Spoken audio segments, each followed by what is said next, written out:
So when you need lighting, and you need electricity for lighting, and you want rotating turntables, and you need electricity for rotating turntables, you need to get that electricity from somewhere. But what if you're not close to an outlet? Well, this is when you have to get creative. So follow the cord. Cord goes into the bag.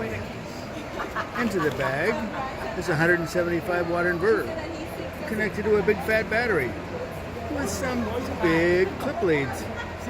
And so we have our own power wherever we go, plenty to run what's here at our booth for probably 24, 36 hours, and we only need about 12 at the most. So there you go, simple solution.